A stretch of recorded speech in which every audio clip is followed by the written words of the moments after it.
Okay, imagine this for a second. You get a job offer. Sounds almost too perfect, right? High pay, total autonomy, beautiful, peaceful isolation. But what if? What if that isolation wasn't the perk? What if it was actually the main point, the terrifying point of the whole thing?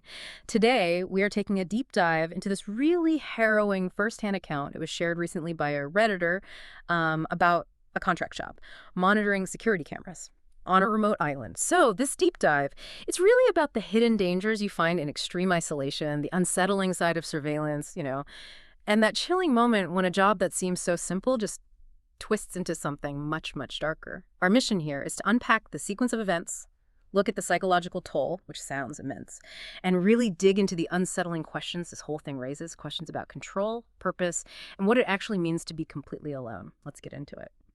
All right, so it kicks off with this really tempting offer, $4,000 a week just to watch security feeds. And they promise complete autonomy. Everything provided, food, shelter, even satellite comms.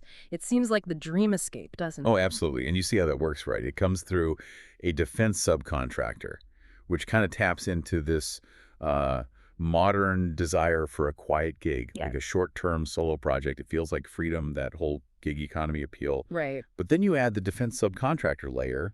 It suggests something sensitive, maybe classified. And that itself can be, intriguing, makes the high pay seem justified, makes the isolation seem less odd. It almost targets a specific kind of independent person. And the setting definitely lived up to the remote part. He gets flown in by helicopter, right? A 45-minute flight over just gray water, endless clouds, gets to this island. There's no tourists, no locals, nothing, just this facility. Yeah. He described it like something from a Cold War movie, squat concrete buildings, trees all bent by the wind. Start. And these antennas sticking up like dead fingers, he called them. Creepy image. And that immediate immersion into isolation, it's really striking. The handoff was apparently super quick, almost like clinical. Yeah, impersonal. Clipboard, passwords, and the guy in black who brought him just vanished. Yeah. No real human contact, no tour, nothing. That kind of immediate detachment, it just sets this incredibly unsettling tone right from the start. Reinforces that, yep, your only job is watch the cameras. You are alone. So the first few days, 78 feeds, mostly empty, hallways, labs, fences, just wind shaking branches or like the slow rotation of fans. Super monotonous. And the loneliness hits fast. He says, by day 3, I was talking to myself. Oh, wow. That quick. Yeah. By day 5, I started sleeping next to the main console. And by day 8, totally lost track of the calendar. See that rapid slide? Yeah. Talking to yourself, losing time. It's not just boredom setting in. It's almost a textbook response to severe social and sensory isolation. Right. Yeah, our brains, they're wired for interaction, for different stimuli. Take that away, and they start, making your own. It's a breakdown, really. Yeah. The mind's struggling to keep a grip on self, on reality. Yeah. And then he asks about other staff. Just a simple question, right? Right. In the reply. You are not authorized for that data? Chilling. Exactly. It just flips everything. Yeah. Suddenly, it's not about him doing the monitoring. It's this cold realization that maybe, just maybe, he's the one being watched. Yeah. Observer becomes the subject. And that's the pivot point, isn't it? Where it goes from weird and lonely to genuinely inexplicable. Camera 12. Ah, yes, camera 12. A feed showing a hallway on sublevel 3. One night, it just goes dark. And his first thought is, okay, wiring's old, makes sense. A simple explanation. But then, the twist, he goes to check the breaker, looks at the facility diagram, and it clearly shows only ground floor and sublevel 1. There's no sublevel 3 listed anywhere. Whoa! Wait, but camera 12, the feed for this sublevel, had always been there on his monitor grid. So the diagram was wrong. Or the camera was showing something that officially didn't exist. It's not just bad wiring. It implies a hidden part of the facility, something deliberately kept off the books. And you have to ask, what's down there they don't want anyone knowing about? Especially the guy hired to watch everything. Okay, that's deeply unsettling. And then it gets worse.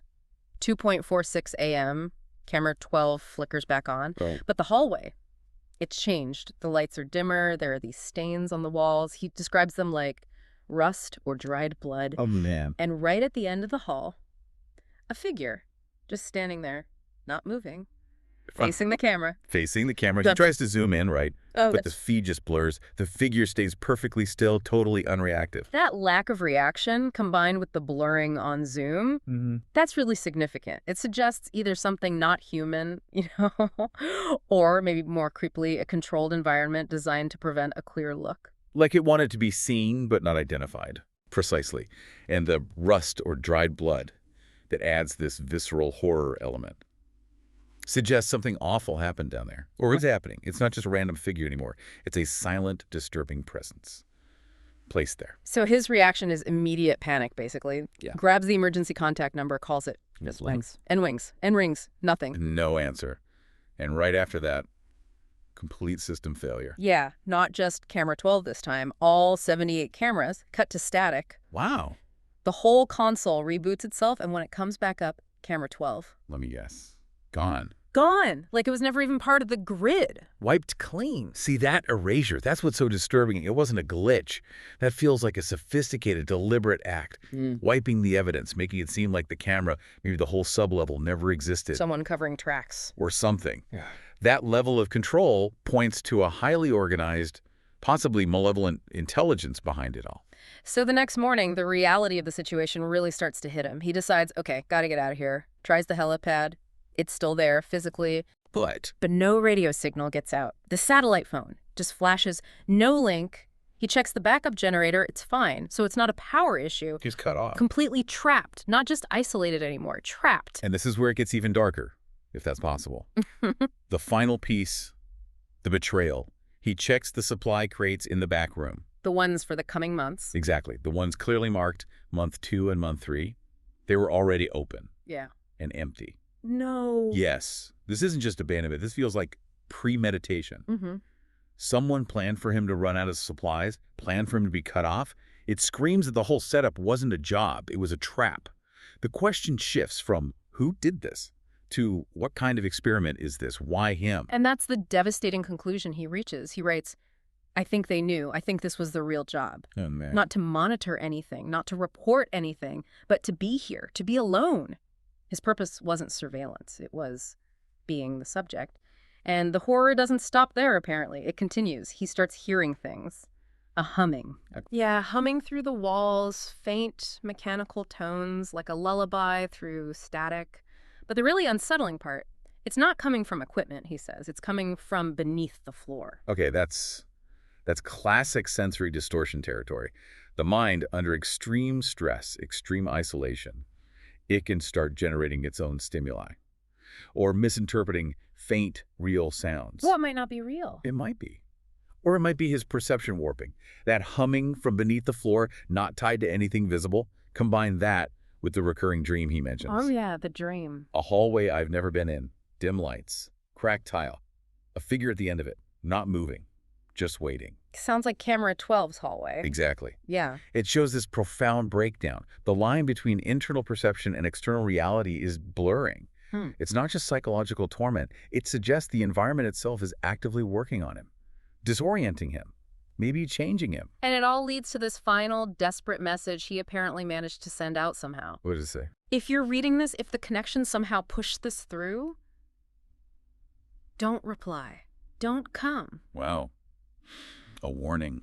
Followed by the truly terrifying part. I think I'm already part of whatever this place is. I think the next person they send will be watching me. And that is the ultimate horror. It shifts from just being trapped to becoming part of the phenomenon, assimilation. Yeah. The observer literally becoming the observed. It leaves you asking, what is this place? Yeah. What kind of research involves this? Is it a psychological condition? It's something. Yeah.